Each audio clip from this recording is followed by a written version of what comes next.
In my time dealing in guitars and other music gear, at this point I think I've now brokered about 10,000 transactions between buying and selling, so I've had some crazy deals happen. Today, I want to talk about 5 of the craziest deals that I could think of. I'm sure there's way more than 5, so maybe this will be like a part 1. We'll do more later. Let's get into it. So these are in no particular order, but number 1 is probably the craziest story, so definitely stick around for that. Deal number 5.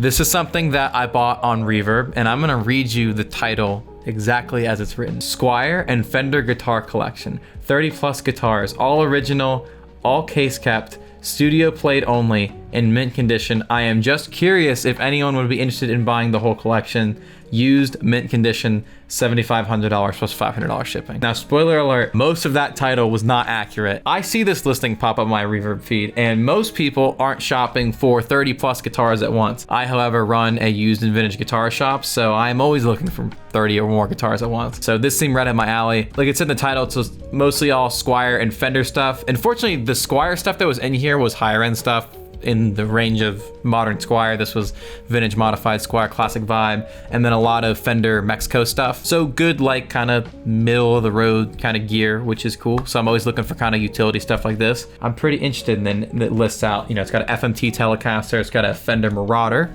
Fender Jaguar, blacktop baritone Telecaster, you know I love those. All kinds of other stuff. I'm looking at the list right now. There's a Fender Jag-Stang in Sonic Blue listed. That never showed up. So basically what happened with this deal, we made a deal on this stuff, bought it all, and I said, hey, you should probably figure out a way to send this as a pallet, as that's gonna be the most cost effective. And I remember they were like, yeah, cool, we can do that. And then they didn't end up doing that. They decided to just send them either individually or like in small batches. And they like took all the necks off and wrapped it all up. And it was an absolute mess when things started showing up. It was just like 3 guitars here, 4 guitars here. And I was trying to do inventory of like what's actually coming in. And I could tell they weren't doing inventory because they had no idea what guitars had actually arrived and what hadn't. Fortunately, I was keeping track of all that. And if I remember correctly, it was 38 total guitars, but 38 guitars never showed up. We ended up getting, I think, 34 guitars or something like that. I know the Jag-Stang was missing. There was a couple other good ones that were missing. There's a bunch of Squier Vista series Japan made stuff, and I remember one of those was missing too. So I was bummed about that. And then there was also a bunch of guitars that showed up that weren't listed. So it was just a very bizarre transaction. This was one of those like shot in the dark, super vague listing. The list here was incomplete. And I remember like hitting the seller up like, hey, can you ship these other guitars or refund me for the ones that didn't come through? And I ended up sorting something out, but I think Reverb had to step in. So this was a really odd transaction, but this is certainly the only time that I've bought in somebody's like entire collection all at once on Reverb. To be honest, it was not a great experience. I think we ended up doing well on the lot overall. Like I said, there's some really cool guitars in here, and I think we did good on what did come through. And most importantly, it was a lot of fun guitars and kept the store busy. We love that. Kind of crazy to just find like someone's entire collection all at once. And the fact that they didn't even ship everything was even more crazy. Very odd deal. Okay, so number 4. This one is probably the craziest deal price-wise. Number 2 is also pretty crazy, but this one's kind of wild. I think this was in like 2019. I know I was going to school at UNF at the time, and I went into a Goodwill. I don't really know what I was looking for because you never really find music gear, so it's never an expectation when going like thrifting. I go in and I find this digital analog converter like in the box in mint condition, just sitting on the shelf for $6. And it was a Wadia 121 DA, and this is a pretty high-end piece of hi-fi equipment. This is not really something I'd be using for anything I do, but I knew this was a really like good unit. Sure enough, it's marked $6. Went ahead and bought it. Brought it back, started doing some research, and turns out that this was at the time like a $550 unit for $6. Very crazy find there. I know it ended up selling pretty quickly too, since it wasn't exactly like an easy piece of equipment to find. But to this day, I'm still shocked that was just sitting in a Goodwill. It's not common that you'll find stuff like that, but stuff is still out there once in a blue moon. So number 3, this is a 2-part deal. This one dates back to like 2019, 2020, somewhere in there. I don't even remember what website it is on, but I was on some kind of odd marketplace site and found a listing that just said Roland Juno with a singular photo and no description for $9.99, and I could see in the photo this was a JU06 which is a really nice Juno to find, especially for $9.99. But there's no info, I had no idea if it worked. And so I shot the seller an offer of $700 and went back to bed not expecting to actually get the unit. At the time, they weren't going for as much as they are now. It was certainly going for like probably $2,000, but it's not like now where they're $3,000 plus. And I wake up and there wasn't even a counter offer. They just accepted my offer for $700. So I went ahead and bought it and just hoped a working Juno would show up. I don't remember the exact timeline here, but I know I was about to start recording what ended up becoming Rose Colored Dreams by Conversation Piece, one of my bands, and it was working with a good friend of mine, Adam Sliger, who runs an awesome YouTube channel you should check out, and he's also a really good music producer, obviously, as we hired them to do all kinds of stuff for us. He had told me like he would never like trade gear for work, which, pro tip, sometimes creative deals are cool, but if you want to seek like a professional producer or recording engineer or videographer or photographer, just ask them what the rate is and pay them the rate. Don't try to barter with them like this is their job, just pay them. That's really the best thing you can do. But he told me if he ever found a Roland Juno, that's the one thing that we could totally put that towards a project, because he really had wanted to buy one and didn't feel like spending all the money. And so in this time frame, this Roland Juno shows up, and sure enough, it's everything it says it would be. Well, I guess it didn't say it was gonna be anything, but it's actually really clean. Everything worked perfect on it. Looked to be all original, and it was a great example. Brought it over to Adam, and he was like, cool, let's put this towards the record. We ended up using the Roland Juno all over the record. Really, really cool synth. Probably my favorite synth ever sold, just because of the story and what it ended up turning into. And he actually still has the synth to this day, so I still get to play it here and there. Really good deal on the synth, and ended up going towards what I feel is a good cause.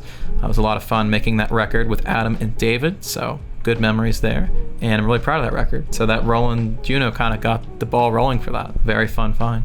Okay, so number 2. This one's probably tied with the Wadia 121 for like craziest deal price-wise. This was probably 5 years ago. I went into a Value Pawn, which is like a corporate pawn shop chain, and you know, I'm looking for guitars, which I will say, side note, unfortunately you can't really find as much deals guitar-wise at pawn shops anymore, and whenever you find something that is like a little under market, if you really look at it, there's usually a reason why. It usually has like swap parts, or the neck might be bad or whatever. There's cool stuff out there for sure, but I would just say proceed with extreme caution. I definitely have lots of cool stories from stuff I found years ago, but it's less common, and if you don't know exactly what you're looking at, definitely go to an actual dealer. These pawn shops, they usually don't have a guitar expert on hand, so they don't know exactly what they're selling.